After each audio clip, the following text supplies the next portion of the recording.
अस्सलाम वालेकुम गाइस। हम अपने लेक्चर के दूसरे पार्ट को डिस्कस करते हैं।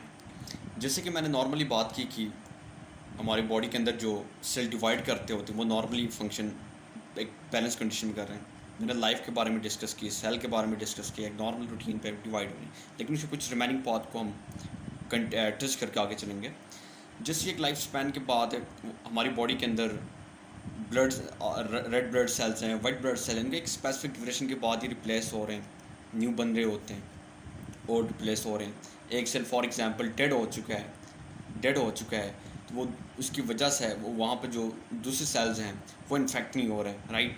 वहाँ पे एपोप्टोसिस प्रोसेस हो रहा है, नेचुरल हमारे WBC रिस्पॉन्ड होते हैं, वाइट ब्लड सेल्स वहाँ पे होते हैं, लेम्फोसाइट होते हैं, टी लेम्फोसाइट्स होते हैं, वे रिस्पॉन्ड होते हैं बेसिकली, और हमारे बहुत सारे इम्यून सिस्टम काम कर रहे हैं, अब उसको रिप्लेस कर रहे हैं। तो एक नॉर्मल ये था मैकेनिज्म। अब मैंने बात की खुदा न खास्ता ऐसी कोई अनकंट्रोल्ड डिवीजन हो रही हमारी बॉडी के अंदर, तो हम बात कर रहे हैं कैंसर के बारे में। कैंसर, जब भी हम कोई बात कर रहे हैं तो हम कोई ऐसी डिजीज़ के बारे में पढ़ रहे हैं जो कि ना कोई वायरसेस की वजह से हो रहे हैं, ना कोई ऐसे अदर एक्टिविटीज़ की वजह से, बल्कि हमारी बॉडी के अपने सेल्स अपनी जो नॉर्मल जो डिवीज़न थी, एक बैलेंस कंट्रोल्ड मैकेनिज़्म था कि थ्रू डिवाइड हो रहे थे, वो एबनॉर्मल हो रहे, अनकंट्रोल्ड भी हो रहे, एबनॉर्मल भी हो रहे। अनकंट्रोल्ड का मतलब मैंने बता दी, जो मैकेनिज्म कंट्रोल था, सेल ने किस हिसाब से डिवाइड होना था, जेनेटिक, वहाँ पर जो उनका DNA कंट्रोल कर रहा था, वहाँ पर उनकी प्रोटीन्स वहाँ पर एक्ट कर रही थी, अब वो ऑटोमेटिकली ग्रो। अब हम इस बात को डिस्कस करते हैं उसके दूसरे जो, अब हम उनके जेनेटिक बेसिस आए कि ये इनकी जेनेटिक बेसिस क्या है और उसकी काजेस क्या है, ये होते क्यों ये डिजीज, राइट। सबसे पहले मैंने बता दी हमारे जो DNA है, control centre of the cell. DNA का फंक्शन सारी एक्टिविटीज़ को कंट्रोल करने आया था, सेलुलर एक्टिविटीज़ आए कि सेल डिवाइड कैसे कर रहे हैं, सारी चीज़ें। तो जब कोई ऐसी एबनॉर्मलिटी आती है, उसकी मेन फैक्टर को हम डिस्कस करते हैं। कुछ फिज़िकल होते हैं और कुछ केमिकल फैक्टर्स हो सकते हैं, लेकिन मैं जनरली इनको एक लिस्ट में बता दूं कि कुछ ऐसे फैक्टर्स होते हैं जस्ट लाइक इसके जो मेन कॉज हैं कैंसर के, वो आपके पास तंबाकू है। अदर काजेस में अंदर आ तंबाकू हो गया, इसमें जस्ट लाइक सिगरेट होगी, दूसरी जो अल्कोहल हो गई है, उसी के साथ ही अल्कोहल के साथ कुछ ऐसे ड्रग्स हो गए, एंटीबायोटिक्स हो गए, एंटीबायोटिक की वजह से भी हो सकती है जो कि डॉक्टर प्रिस्क्राइब नहीं कर रहे हैं, कुछ ऐसे एंटीबायोटिक आ रहे हैं जो कि बॉडी के लिए हार्मफुल हो। उसके साथ ही कुछ रेडिएशंस होती हैं, सपोज हमारे इन्वायरमेंटल के अंदर जितनी भी रेडिएशन एक्सपोजर हो रही हैं, अल्ट्रा वायलेट आ रही हैं, एक्स रेज आ रही हैं, बैकग्राउंड रेडिएशंस आ रही हैं। अब उससे होता क्या है, जब भी हमारे वहाँ पर एक नॉर्मल जो एक्स रेज हो गए, अल्ट्रा वायलेट रेडिएशंस हो गए, डिफरेंट किस्म के सोर्सेज जब हमारी बॉडी के अंदर एंटर हो रही हैं तो हमारे DNA के अंदर चेंजेस आते हैं, लेकिन आते नहीं, बहुत कम रेयर चांसेस होते हैं। हमारे DNA के अंदर अल्लाह ताला ने कुछ ऐसे मैकेनिज़म्स रखी होती हैं, जब भी DNA डैमेज होता है वहाँ पर DNA पॉलीमरेज 1 कहते हैं, DNA पॉलीमरेज 2, DNA पॉलीमरेज 3, ये सारी कुछ एंजाइम्स होती हैं, उनको जल्दी एकदम उसको रिपेयर करती होती है और उसके साथ ही कंटिन्यू प्रोसेस होते हैं। लेकिन ये कुछ ज़्यादा कुछ डैमेज हो रही, कुछ सेल के अंदर कुछ ज़्यादा इफेक्ट आ गई, फिर कोई म्यूटेशन का कर सकती, कोई चेंज आ सकती। Mutation is the process change in DNA sequence और फ्यू न्यूक्लियोटाइड सीक्वेंस। ये एक न्यूक्लियोटाइड के सीक्वेंस में भी चेंज आ सकती है, पूरे क्रोमोसोम के अंदर भी एबनॉर्मलिटी हो सकती है, ये म्यूटेशन होती, राइट। इसी के साथ ही कुछ ऐसे फैक्टर्स होते हैं जो सेल डिवाइड कर रहे हैं उस टाइम हो रहे हैं। जब भी सेल डिवाइड कर रहे होते हैं उस टाइम कोई ऐसे एरर हो रही है। जब भी सेल डिवाइड करते हो कि वहाँ पर एक प्रोसेस होता है क्रॉसिंग ओवर के दरमियान भी क्रोमेटिड्स ओवरलैप कर रहे होते हैं, वहाँ पर सिग्रीगेट इजली तरीके से नहीं हो सकते हैं, कुछ एबनॉर्मलिटी आ सकती है। क्रोमोसोम के नंबर ट्राइसोमी हो सकती है, मोनोसोमी हो सकती है, जिसकी वजह से क्रोमोसोम का पैर स्प्लिट नहीं हो सकता है, 22 पैर एक में आ गए, 23 एक में 22 या रिडक्शन हो रहे हैं या इंक्रीज़ हो रहे हैं, जिसकी वजह से डिफरेंट सिंड्रोम हो सकते हैं, डाउन सिंड्रोम, लेफ्टर सिंड्रोम, राइट। लेकिन वो एक अलग केस है। लेकिन मैं जिसकी बात कर रहा हूँ, ये एबनॉर्मलिटी जब सेल डिवाइड कर रहे हो उसके एरर की बात कर रहा हूँ, वो एरर की वजह से कैंसर काज हो सकती है। और जेनेटिक बेसिस में नहीं बता दिया, क्रोमोसोम के अंदर चेंजिंग्स आ जाती है। तो इसका मतलब ये भी है, जब डॉक्टर चेक कर रहे होते हैं, तो जब किसी ट्रीटमेंट कर रहे होते हैं किसी पेशेंट से, ये बात ज़रूर पूछते हैं कोई जेनेटिक प्रॉब्लम तो नहीं है, कोई और फैक्टर तो नहीं है, आप तंबाकू सिगरेट वगैरह तो नहीं पी, अल्कोहल आप ज़्यादा तो नहीं कर रहे होते हैं। लेकिन ज़रूरी भी नहीं है कुछ ये फैक्टर हो, स्मोकिंग भी कर रहे हो। एक बंदा पूरी सारी ज़िंदगी स्मोकिंग कर रहा है, उसको कैंसर नहीं हो सकता। कई फैक्टर हो सकते हैं। एक बंदे के कोई प्रॉब्लम नहीं था, स्मोकिंग नहीं कर रहे, वो नहीं कर रहे, फैमिली में कोई इशू वगैरह हो, आए कि उनके ग्रैंड फादर के अंदर कोई प्रॉब्लम हो, उनकी कोई मतलब वहाँ पर पिडिग्री के अंदर कोई ऐसी प्रॉब्लम हो जिसकी वजह से जाकर वो कैंसर काज कर सकती हो। लेकिन ज़रूरी नहीं। इस वजह से कह रहे हैं कि फैमिली के अंदर जो कज़न मैरिजेस हैं उसको कम किया जाए, लेकिन ज़रूरी नहीं है। मेरी वीडियो सुनने वालों के लिए मैं ये नहीं बताता हूँ कज़न मैरिजेस नहीं करें, मैंने एक पॉसिबल कंडीशन बता दी। अगर हो सकता मैं भी उस फैमिली के अंदर इश्यूज़ हैं, कोई जेनेटिक प्रॉब्लम है, ऑफ कोर्स चांस हो सकते हैं ट्रांसफॉर्मेंटल लॉ के अकॉर्डिंगली। लेकिन ये भी ज़रूरी नहीं है कि चांस हो, 50% चांस हो सकते हैं, 25% चांस हो सकते हैं, 75% चांस हो सकते हैं, लेकिन ज़रूरी नहीं है। उसके अलावा भी मैं इस बात को एडिशन करना चाहूँ, जो एक्सटर्नली मैरिजेस कर रहे हैं होते हैं, मोस्टली मैं अरेंज मैरिजेस की बात नहीं, एक्स्ट्रा जो मैरिजेस करते होते हैं अपनी फैमिली के बाहर, वहाँ पर बाहर की जो फैमिली होती है वहाँ पर कुछ ऐसी जेनेटिक म्यूटेशंस आ सकती हैं। म्यूटेशन फ़ायदे भी हैं, म्यूटेशन के 99% म्यूटेशन के फ़ायदे हैं, राइट। रेयर हो सकते हैं कि वहाँ पे उसकी कोई इफेक्ट हो। म्यूटेशन की वजह से, वेरिएशन की वजह से एक अच्छी जनरेशन आगे सर्वाइवलिटी हो सकती है। लेकिन हमारा टॉपिक ये है तो हम इसके बारे में ही डिस्कस करेंगे। अब जब इसके अंदर कोई ऐसे एरर आ रही है जिसकी वजह से कैंसर काज कर सकती है, जेनेटिक चेंजेस आ सकती है, एनवायरमेंटल फैक्टर आ सकते हैं, ये सारे भी हो सकती है, जेनेटिक भी हो सकती है। जेनेटिक में मैंने क्रोमोसोम की उसके बारे में डिस्कस किया। अब मैंने एक बात पहले भी डिस्कस की थी, हमारा जो डीएनए का सेगमेंट होता है, short piece of DNA, right, जो कि प्रोटीन सिंथेसिस करता है, पॉलीपेप्टाइड फॉर्मेशन करता है, smallest part of DNA gene, right. Chromosome के ऊपर chromosome number 1, chromosome number 2, chromosome number 3, chromosome number, और इस तरह की नंबरिंग की जाती है। अब जीन के सीक्वेंस को फाइंड किया जाए, जेनेटिक का जो रिसर्चर्स होते हैं मॉडर्न उसके ऊपर कर रहे हैं। आजकल एपिजेनेटिक्स हैं, एपिजेनेटिक्स काफ़ी एडवांस है, उसके ऊपर मॉडर्न बड़ी रिसर्च हो रही हैं। तो ये सारी चीज़ें जेनेटिक सीक्वेंस फाइंड किए जाते हैं, डिजीज़ को ट्रीट किए जाते हैं। बायोटेक्नोलॉजी बड़ी लार्ज फील्ड है। बायोटेक्नोलॉजी के अंदर कैंसर स्टडी भी बहुत ज़्यादा, national institute of cancer study के ऊपर बहुत काम हो रहा है इसके ऊपर। मैं आपको बताने वाला था कि जो टाइप्स हैं, ये कुछ जीन्स हैं जो कि इसको कंट्रोल कर रहे होते हैं। उसके अंदर अबनॉर्मलिटी कैसे आती है और ये काज कैसे करते हैं। बेसिकली अगर इसके दो हैं, लेकिन 3 टाइप ऑफ हम जीन ले रहे हैं। उसमें प्रोटोवॉन्स जीन्स होते हैं, प्रोटोवॉन्स जीन्स, डीएनए स्प्रेसर होता है, थर्ड वन है डीएनए रिपेयर होते हैं और स्प्रेसर होते हैं। जो फर्स्ट है प्रोटोवॉन्स जीन्स, जो कि ग्रोथ को कंट्रोल करता है नॉर्मली। स्प्रेसर का जो होता है वो चीज़ को कंट्रोल करता है कि कंट्रोल्ड मैकेनिज्म, राइट, सेल ने कैसे डिवाइड करना है वो करना है। वो जो पहले मैंने बता दिया वो ग्रोथ को कंट्रोल करता होता है, बेसिकली सेल कैसे आगे करना होता है। तो ये कुछ इसके 3 टाइप ऑफ जीन है जो कि कंट्रोल कर रहे होते हैं। जब भी इनके अंदर एबनॉर्मलिटी आती है वो कैंसर काज हो सकती है, राइट। लेकिन कैंसर के ऊपर पूरी कंप्लीट स्टडी तो अब तक है नहीं। अब इसके बारे में हम बात कर रहे हैं, जब भी कैंसर से कैंसर सेल्स होते हैं, 1-2 चंद थोड़े से सेल अफेक्ट होते हैं, वो दूसरे सेल्स अफेक्ट कर सकते हैं, यानी कि वुमेंस में ब्रेस्ट कैंसर बहुत कॉमन है। ब्रेस्ट कैंसर की वजह से ब्रेन के अंदर क्यों होगी, ये एक सवाल है।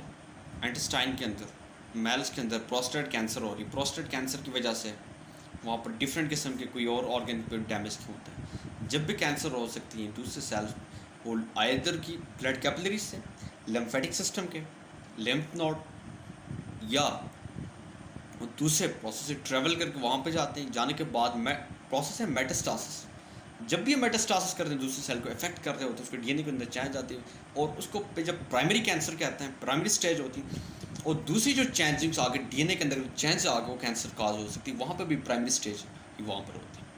उनकी प्राइमरी स्टेज और उनकी प्राइमरी स्टेज इक्वल, कि दोनों के ऊपर इफेक्ट होता है, राइट।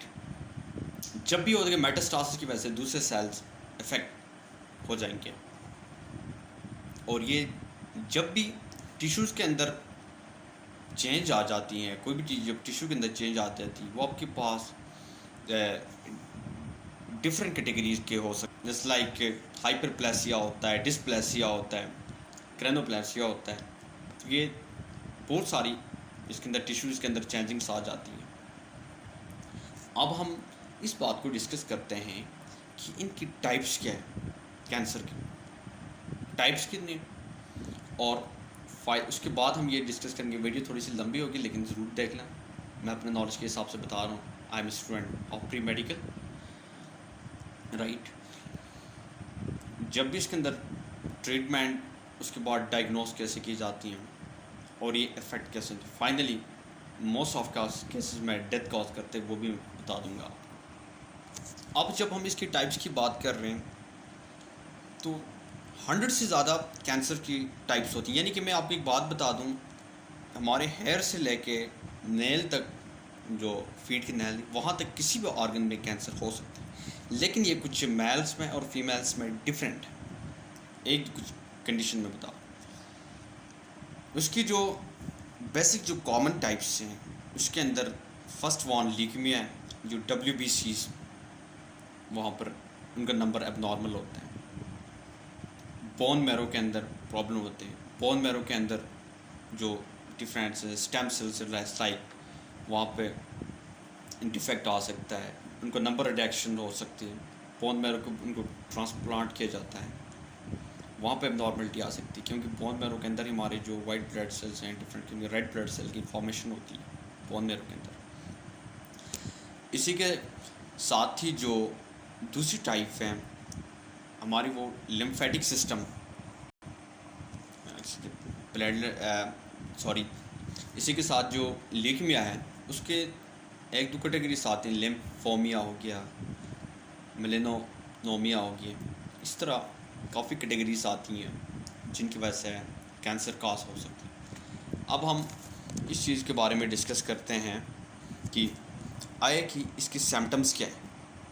जब ये होते हैं इसके सिम्टम्स के बारे में डिस्कस करते हैं। इसके जो मेन सिम्टम्स हैं वो डिफरेंट स्टेज कैंसर के डिफरेंट होते हैं, लेकिन एक कॉमन जनरल मैं इसके सिम्टम की अगर मैं बात करूं, उसमें जो फर्स्ट वन, जब सिम्टम इसके स्टार्ट हो जाते हैं तो इसमें बॉडी के किसी भी पार्ट में, बॉडी के किसी भी पार्ट में हम्प्स यानी कि आउट ग्रोथ होना, कोई ऐसा दाने की शक्ल इख्तियार करना, कोई एबनॉर्मल ग्रोथ की फॉर्म में होना। अब मैं आपको एक बात बताते रहूँ कि जब भी कैंसर का प्रोसेस स्टार्ट होता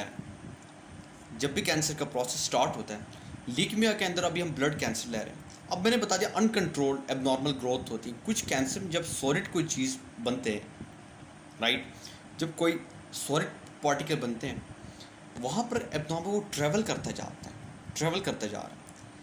अब हम जो इसकी बात कर रहे हैं जो ल्यूकेमिया की, वहाँ पर तो ब्लड के अंदर प्रॉब्लम है। अब जो ब्लड के अंदर प्रॉब्लम है तो अब सवाल पैदा ये होता है कि बंदा मरता क्यों है फिर? अगर वो है अनकंट्रोल डिवीजन है तो मरता क्यों? ये बात मेरे जो ब्रदर्स की एग्जांपल दी थी, जब अलग अलग होना है तो उन्होंने कुछ मटेरियल जमा करता है। जब भी सेल डिवाइड के लिए डिवाइड करेंगे तो उनके लिए मटेरियल कम हो गई, दूसरे ऑर्गन से मटेरियल ज़्यादा अपने अंदर सप्लाई करेंगे, अपने लिए ज़्यादा मटेरियल लाएंगे, तो उनके ऑर्गन की ग्रोथ नहीं होगी, उनके ऑर्गन को डैमेज हो सकते हैं। ये बात, ये कॉमन मॉडर्न जो रिसर्च है वो मैं बता रहा हूँ। जब भी वो सेल डिवाइड करते होंगे, मटेरियल ज़्यादा चाहिए, सेल को डिवाइड करते हैं, क्विकली डिवाइड करते जा रहे हैं, क्विकली डिवाइड करते जा रहे हैं, क्विकली डिवाइड करते जाते हैं, मटेरियल ज़्यादा चाहिए होता है, मटेरियल की कमी होती है। सबसे पहली बात, मटेरियल की कमी होने की वजह से हमारी बॉडी के अंदर बहुत सारी रिडक्शंस आती हैं। सबसे पहले वहाँ पर ऐसी प्रोटीन की डिफिशेंसी हो सकती है मटेरियल की, जिसकी वजह से हमारा वेट लॉस होता है, हमारा वेट लॉस होता जा रहा है, हमारा वेट लॉस हो जाता है, फेवर होती है, ब्लीडिंग होती है। इसकी कॉज के साथ मैंने बता दिया, ब्लीडिंग। जब भी कहीं ब्लीडिंग होती है तो आपने फ़ौरन टेस्ट करवाना है, अपने डॉक्टर से रब्ता करना है। लेकिन ज़रूरी नहीं है कि हर ब्लीडिंग पे, मोस्टली गम से ब्लीडिंग होना, कान से, नाक से, किसी भी पोर्शन से भी ब्लीडिंग हो सकती है, फेवर हो सकती है। उसके बाद कफ भी इसका एक मेन सिम्टम है, कफ वगैरह भी इसके साथ हो सकती हैं। बॉल्स के अंदर चेंजिंग, पेशाब का बार बार आना, यूरिनेट होना, ये भी इसके कॉमन सिम्टम्स हैं। अगर ये भी ज़्यादा हो रहे हैं, उसकी वजह से भी फैक्टर है। इसी के साथ ही जो मैं फाइनली इस बात को डिस्कस करूं कि इसके ट्रीटमेंट क्या है। ट्रीटमेंट से पहले एक बात को डिस्कस करते हैं। कैंसर तो हो रही है, अब किसी चीज़ के अंदर अनकंट्रोल डिवाइड हो गया, सेल हो गया। कैंसर से आखिर इंसान मरता क्यों है, ये बात को गौर से सुनो। एक बात मैंने पहले डिस्कस की, अगर आए कि वो ब्लड के अंदर हो कैंसर, ब्लड के अंदर एबनॉर्मलिटी आ रही है, ब्लड के अंदर जब भी ये एबनॉर्मलिटी आती है, उसके अंदर उसका नंबर इंक्रीज़ होता जाएगा, नंबर इंक्रीज़ होता जाएगा। जब ये नंबर इंक्रीज़ होता जाएगा, जो सेल जल्दी डिवाइड होते हैं वो डेथ भी जल्दी होती है। फाइंड नोट इट, जो भी सेल जितने ज़्यादा डिवाइड होंगे उनकी डेथ भी इतनी जल्दी होगी। जब सेल की डेथ होगी तो उसका नंबर कम हो जाए, उसकी बॉडी के ऑर्गन पार्ट काम नहीं करेंगे, वर्क नहीं करेंगे, उसके सेल डैमेज होंगे। दूसरी जो मैंने बात की, जब भी सेल क्विकली डिवाइड करते हैं उसके लिए मटेरियल कम होता है। जब दो चीज़ें, बहुत सारी चीज़ें एकदम एक साथ इतना टाइम के बाद नहीं सेल डिवाइड होना था, एकदम इतने ज़्यादा हो गए, तो अब उसके लिए मटेरियल कम होने की वजह से जब भी वो मटेरियल कम होगा तो हमारी बॉडी उसको रिक्वायर नहीं करेगी, जिसकी वजह से फाइनली उसकी वजह से डेथ कॉज हो सकती है। दूसरी बात मैंने बता दी, अब ये मेरे जो हैंड है, अब मेरे जो फॉर एग्जांपल ये बाजू में इसके सेल्स हैं, ये स्किन सेल्स, अब इसको डिवाइड करने की ज़रूरत नहीं है। ये मैंने बताया G0 बता दी, वो जो स्टेज बता दी मैंने, कार्टिलेज के सेल्स हैं, कान के हो गए, नाक के हो गए, इनको डिवाइड करने की ज़रूरत नहीं है, राइट। इनको डिवाइड करने की ज़रूरत क्यों नहीं है? क्यों? ये नॉर्मल फंक्शन परफॉर्म कर रहे होते हैं। जब ये डिवाइड करेंगे आउट ग्रोथ होगी, आउट ग्रोथ यहाँ पर कोई मिलेगी। लेकिन अगर वो इसी जगह पे आउट ग्रोथ हो रही, कोई दूसरे सेल्स इफेक्ट नहीं हो रहा है, अब बेंचिन ट्यूमर होती है, वो हमारे WBCs भी इसको ख़त्म कर रहे हैं, वो एकदम ख़त्म हो जाएगा। लेकिन जब वो स्प्रेड होता है, दूसरे सेल को मेटास्टासिस कर रहे होते हैं, तो उसकी वजह से इफेक्ट हो सकता है। लेकिन इसकी वजह से मरता क्यों है बंदा, उसकी डेथ कैसे कॉज होती है? जब भी ये होगा वो कैपिलरी से ट्रैवल करके जाएगा। इसके दो ही मैं फैक्टर को डिस्कस करूँगा। Localised pressure, local pressure.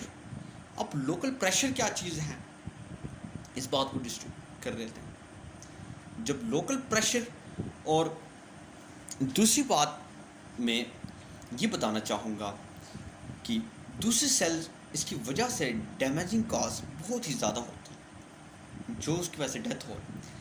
जो मैंने पहली बात बता दी, जब भी कोई ट्यूमर होगी, वो ट्यूमर वहाँ रुकेगा नहीं बल्कि मूव करेगा, राइट। जब भी वो मूव करेगा, मूव करके मैंने बता दी, जब ब्रेस्ट कैंसर है, वुमेंस में मोस्टली ब्रेस्ट कैंसर भी हो सकती है। कुछ कॉमन मैंने बता दी, बल्कि उधर बता दी थी कुछ, जैसे कि मेल्स में प्रोस्टेट के अंदर जो कैंसर के मैंने बता दिया कि ये मेल रिप्रोडक्टिव सिस्टम में ये इंक्लूडेड है प्रोस्टेट। उसके साथ ही फीमेल के अंदर कुछ ब्रेस्ट कैंसर हो गया है, इसी तरह वजाइना में, सर्वेक्स में ये कैंसर कॉमन है। अब जब ब्रेस्ट कैंसर हो रही तो यहाँ तक हेड में भी पहुँचती, वो कैसे हो सकता? अब नॉर्मली हेड पे चांस रेयर कम होते हैं क्योंकि हमारे न्यूरॉन डिवाइड नहीं कर रहे, हमारे न्यूरॉन सेल डिवाइड करने की ज़रूरत नहीं, तो ब्रेन कैंसर कम होते हैं चांसेस, इनडायरेक्टली डायरेक्टली कम होते हैं कैंसर ब्रेन की, क्योंकि हमारे सेल को डिवाइड करने की ज़रूरत नहीं है। हमारे न्यूरॉन कंट्रोल, हमारे जो न्यूरॉन है ये डेड सेल एक्चुअली हम ये कह सकते हैं, क्योंकि ये इनको ज़रूरत नहीं है डिवाइड करने की। अब जब ये ट्रैवल करके जाएगा, ट्रैवल करके जो आर्टरीज, जो कैपिलरीज ब्रेन को सप्लाई हो रही थी वहाँ पर ब्लॉकेज होगी। जब ब्लॉक होगी तो डेथ कॉज होगी, आप जानते। इसी तरह हमारी जो वेंट पाए वहाँ पर वेंट है, हमारे जो ट्रैकिया है, इसी तरह हमारे लंग्स के अंदर है, वहाँ की ब्लॉकेज हमारी सांस बंद होगी। इसी तरह हमारे जाकर लीवर के ऊपर डिस्टर्बेंस होगी, इसके प्रेशर, लोकलाइज प्रेशर होगा, इसकी वजह से जो यरकान जिसे हम कह रहे हैं उसके चांस बढ़ते हैं, और भी कुछ डिजीज़ के शिकार हो जाता है पर्सन, लोकलाइज प्रेशर, ये सारी। और फाइनली जब ये स्प्रेड होकर पूरी बॉडी के अंदर सेल एबनॉर्मल होते होते हैं तो फाइनली बंदा दुनिया से चला जाता है, डेथ कॉज हो सकती है। अब मैं इसके फाइनल मैं ये बताना चाहूँगा इसके ट्रीटमेंट्स क्या है। सबसे पहले जब पेशेंट जाते हैं डॉक्टर के पास चेकअप करवाने के, डॉक्टर उनके एक जनरल फिजिकल कुछ है एग्जामिन कर रहे होते हैं। सबसे पहले इनका फिजिकल एग्जामिन ये कर रहा होता है कि जैसे कि कोई हम्प्स वगैरह निकल रहे होते हैं, कोई ऐसा कोई बॉयल है, दाना वगैरह है, या कोई और इन्फेक्शन है, चेक कर रहे होते हैं इन्फेक्शन को कि क्या आए कि ये कोई कैंसर तो नहीं। वहाँ से सेल उठाओ, वहाँ पे उसका टेस्ट किया जाता है, ब्लड टेस्ट। इसके जो नॉर्मल ये जो सिंपल ब्लड टेस्ट ही पता चल जाता है। सीपी जब उसका टेस्ट करवा रहे हैं, अगर इसके प्लेटलेट्स कम हो रहे हैं, अगर इसमें ब्लीडिंग ज़्यादा हो रही है तो प्लेटलेट्स कम हो रहे हैं, क्योंकि WBC इसका नंबर कम है इसका, तो इन्फेक्शन कुछ ज़्यादा हो रहा है, राइट। हीमोग्लोबिन अगर कम हो रही उससे भी बता देते हैं कुछ एडलेस स्टेजेस पर। अगर उससे फाइंड नहीं होती हैं तो नेक्स्ट पे जो इसकी बोन मैरो वहाँ पर चेक किया जाता है, वहाँ पर उसको टेस्ट किया जाता है बोन मैरो से भी। थर्ड वन इनकी जो tomography, computerise tomography, CT scan, MRI, mostly CT scan जो हमारे सॉफ्ट टिश्यू के जो हमारे एपिथेलियल सेल्स हो गए, सॉफ्ट टिश्यूज़ के बारे में इंफॉर्मेशन दे रहे हैं, चेस्ट कैंसर, ये सारी चीज़ें। 3D इमेज लेते हैं, CT स्कैन बता देते होते हैं, एक्सरेज भी नॉर्मली यूज़फुल ही होते हैं। इससे उसका डायग्नोस, उसका ट्रीटमेंट किया जाता है।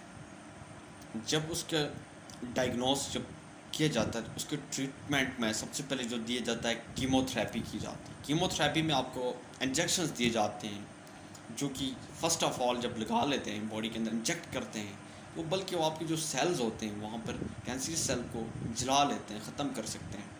इम्यूनिटी डाउन होती है लेकिन उसके बाद इम्यूनिटी बूस्ट भी होती है, राइट।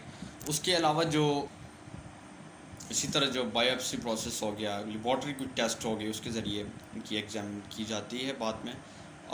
और जो कीमोथेरेपी से बाद हार्मोनल ट्रीटमेंट किया जाता है, वो उससे थोड़ा हाई लेवल का होता है। हार्मोन इंजेक्ट, हमारे बॉडी के अंदर हार्मोन देते हैं, उसकी वजह से ट्रीटमेंट कर रहे हैं। लेकिन कुछ स्टेजेस होती हैं, जैसे कि इनकी डिफरेंट स्टेजेस को तकरीबन 1 से 4 तक लिया जाता है, और जो स्टेजेस को रोमन फॉर्म में लिखा जाता है IIIV, इनके 4 स्टेजेस होती हैं, वो स्टेज के मुताबिक ही डिवाइड करता है। लेकिन इसका जो हाईएस्ट जो कैटेगरी है, जो हाईएस्ट जो स्टेज है, जो थ्रेटेड काफ़ी ज़िंदगी का फाइनल स्टेज, वो स्टेज 4 पे होता है। स्टेज 1 to 3 पे इसे कंट्रोल किया जाता है। लेकिन ओल्ड एज हो, ज़्यादा इसके अंदर ज़्यादा कुछ इन्फेक्शन होगी, राइट, और पूरी बॉडी के अंदर मेटास्टासिस होगी, डिफरेंट वो ज़्यादा कुछ प्रॉब्लम है, तो इनको क्योर नहीं किया जा सकता है। और इसके ऊपर अब भी बहुत सारी स्टडीज़ हो रही है, साइंटिस्ट की ऊपर रिसर्च कर रहे हैं। सबसे पहले मैं आपको बात बता दूं कि मॉडर्न जो जेनेटिक्स है उसके साथ जो बायोटेक्नोलॉजिस्ट हैं बायोटेक्नोलॉजिस्ट में मैन जो इंपॉर्टेंट चीज़ है जीन सीक्वेंसिंग कर रहे हैं। अब जब हम अभी तक हमारे देखें कि जो जीन्स हैं क्रोमोसोम के ऊपर 30,000 से ज़्यादा जीन एग्जिस्ट कर रहे हैं। अब जेनेटिक सीक्वेंस साइंटिस्ट फाइंड करते हैं, जब भी कोई जेनेटिक सीक्वेंस फाइंड कर रहे हैं साइंटिस्ट जो कुछ मेडिसिन नहीं बना सके हैं कैंसर के, उसकी वजह क्या है? उसकी वजह यही होती है कि अब जब उनकी फॉर एग्जांपल अब किसी जेनेटिक इशू है, अब जीन के सीक्वेंस को फाइंड करेंगे, फिर उसके साथ ही इंजेक्शंस बना लेंगे, इस तरह तकरीबन 100 किस टाइप ऑफ पीपल के ऊपर एक्सपेरिमेंट करेंगे। तो इतनी ज़्यादा कुर्बानियाँ देना, इतनी सारी चीज़ें करना, ये सारे तो पॉसिबल नहीं है ना। वर्ल्ड वॉर के बाद जर्मनी ने उस पर लोगों पे एक्सपेरिमेंट किए थे, बहुत जुल्म था। इसी के साथ ही जो डिफरेंट टाइप के एक्सपेरिमेंट से ये सारी चीज़ें को डिटेक्ट किया जाता है, इस पे हर बंदे को, यानी कि उनके साइंटिस्ट का फ़र्ज़ हर बंदे के ऊपर जो बायोलॉजिस्ट कंसल्ट हैं, मेरा ख़ुद भी इस चीज़ के ऊपर मेरी बड़ी डीपली स्टडी होती है। अल्हम्दुलिल्लाह मैं ट्राई कर रहा हूँ इंशाल्लाह। मेरा आगे जो कैरियर है मेडिकली है, लेकिन मैं इंशाल्लाह जेनेटिक्स और उसके बाद बायोटेक्नोलॉजी में मेरा बहुत ही इंटरेस्ट है, मेरी बहुत ही रिसर्च है। 9th जब 10th क्लास में जब मैं स्टूडेंट था, मेरे माइंड में एक ही चीज़ हो सकता था, DNA व्हाट इज़ DNA, कैसे कंट्रोल कर, अगर DNA हमारे जो DNA है, ये सारा क्या चीज़ है, ये कैसे कंट्रोल करता है। लेकिन इस स्टेज पे आकर कुछ इन्फॉर्मेशन मिली है। अल्हम्दुलिल्लाह आप सबसे भी गुजारिश है कि मेरे वर्क को और मेरी एम्स के लिए दुआ करें। मेरे पर्सनल जो ख्वाहिश है कि मैं एक अच्छा रिसर्चर बनूं और अपने मुल्क के लिए, उसके लिए मैं कुछ काम कर सकूं, और आप भी कर सकते हैं, मेरा भी फ़र्ज़ है। कैंसर जैसी ऐसी बीमारियों की ट्रीटमेंट कर सकते हैं। मेडिकल एक बेस्ट प्रोफेशन है जिसमें आप MBBS डॉक्टर बन के भी ये इस चीज़ को कर सकते हैं, बायोटेक्नोलॉजिस्ट भी बन सकते हैं, आप रेडियोलॉजिस्ट हो के इस चीज़ को कर सकते हैं। एक इन्वेंशंस इंसान की ज़िंदगी का सबसे बड़ा जो मकसद होता है वो ये होता है। मकसद ये नहीं होता है कि आप एक डॉक्टर बने, एक प्रोफेशनल, आपने ज़िंदगी में किया क्या है, आप दूसरों का नकल कर रहे हैं, आपने कोई डिस्कवरी की, आपने कोई और चीज़ की, वो आपकी लाइफ का पार्ट है, जो कि आज वही लोगों को दुनिया में नाम जिंदा है जिन्होंने कुछ करके गए इंसानियत के लिए। तो इसी के साथ अपना ख्याल रखिएगा। और फाइनली मैं ये कहना चाहूँगा कि मेरे चैनल को सब्सक्राइब करें और बेल आइकन को दबाएं ताकि मेरी मज़ीद कोई वीडियो वगैरह अपलोड की उसके बाद में आपको इन्फॉर्मेशन। Thank you. अल्लाह हाफ़िज़।